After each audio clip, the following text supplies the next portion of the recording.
It's been quite a week with UK political uncertainty ramping up, stronger than expected GDP data against a backdrop of the ongoing energy shock and rising inflation expectations.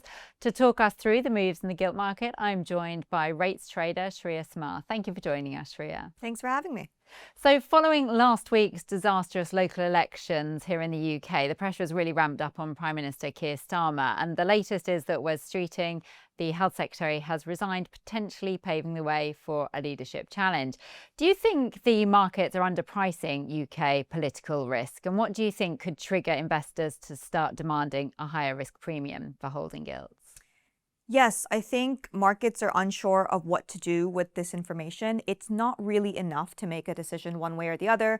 We don't yet know who the replacement leadership is going to be, if Starmer's going to step down, what their politics are, because that's the important thing with the UK. Borrowing costs are so critical on how gilts behave. We don't have any of that information, so it's very difficult to price in risk.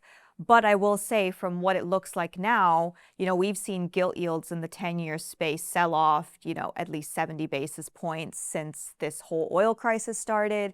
They were up about 18 basis points from the weekend when, the Labour Party lost, I think it was close to 1,000 seats or maybe more than that.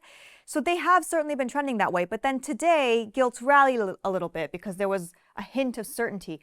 There still isn't certainty, I will say. So it's difficult to price in that risk premium. Yes, I think the market should price one in. I think investors need some sort of confidence that borrowing costs aren't going to overtake GDP massively, but they don't have that, and gilts are sort of fluctuating as a result. I will still say, though, throughout this entire US-Iran conflict, gilts have always been on the back foot. Part of that's because they're very susceptible to the fact that the UK is very dependent on foreign oil and has been pretty stagnant in terms of growth. And part of that's just been that gilts are not as liquid as their peers, so they tend to overreact to things. The combination of those, I would think gilts should price in more of a risk premium, but they're not currently doing that. So why do you think UK gilts are offering so little extra return compared to US Treasuries, despite the higher political uncertainty in the UK?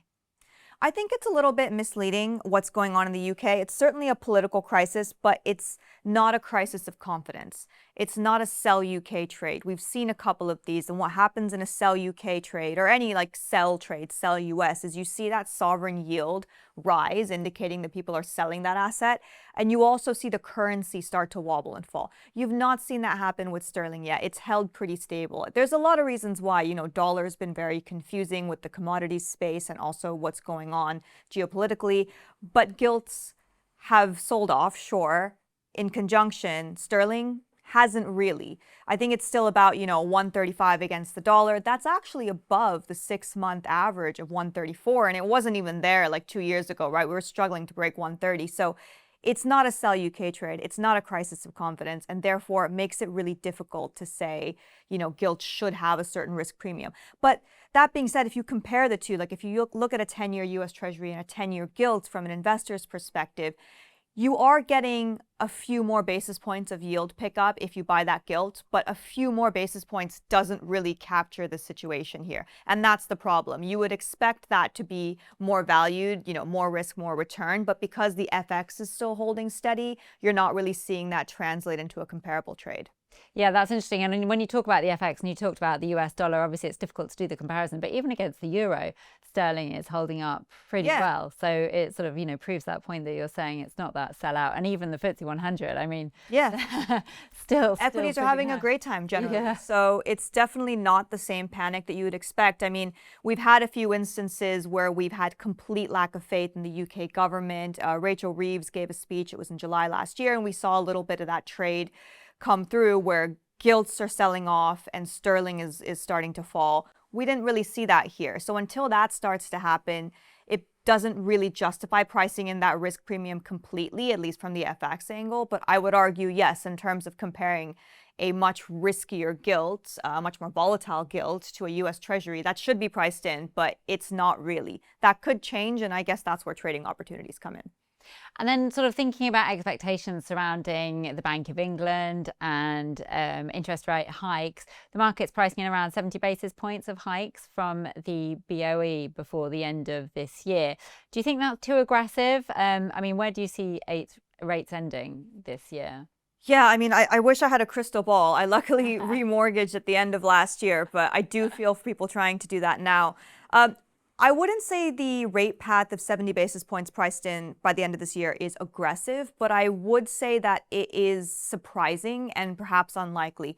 And I'm just looking at historical data to say that the Bank of England tends to follow most conservative central banks follow, which is, you take the escalator on the way up, and then the elevator on the way down. And that's because when you are, cutting rates, you're usually doing it in response to some kind of emergency. You see that in 2008 with the global financial crisis. You also saw that during the pandemic. Central banks are very quick to be like, nope, panic, rate cut, need liquidity in the market. But when you're hiking rates, you got to make sure the economy is going to be stable enough to handle that. So the Bank of England of, all the G3 banks is a little bit more conservative on that front. They've sort of had this hero status ever since the mini budget of 2022, where they stepped in, reversed their monetary policy to protect the gilt market. They, even subconsciously are expected to not betray the populace. So I think it would be surprising if the Bank of England just suddenly started hiking, which is why I think these rate hikes are priced in. The market's trying to preempt it and prepare.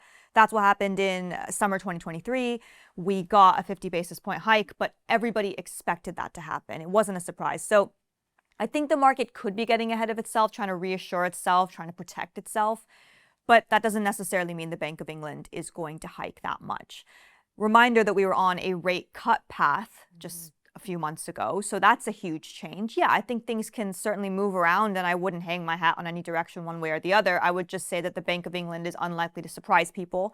They will give more forward guidance than the ECB. So that's something to watch out for, the language, the tone in all of these central bank meetings.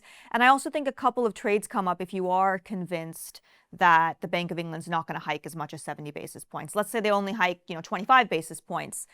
That means that there's room for the yield curve to actually steepen because rates aren't going to be as high as expected. The 2-year would then fall a little bit lower. And I also think there's room for that trade on the other half of that leg too. You think the 10-year yield, for instance, of the 2-year, 10-year curve, that has room to sell off further because we don't know what's happening in government, we just talked about. We don't know what party is going to be in power. We don't know what the next prime minister stands for.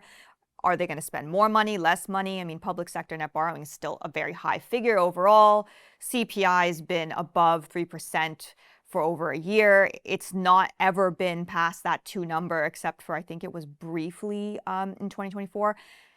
It's going to be a challenge. They may just spend more money to appease the population that, hey, we're here, we're going to fix things. It's easy to do that with spending money.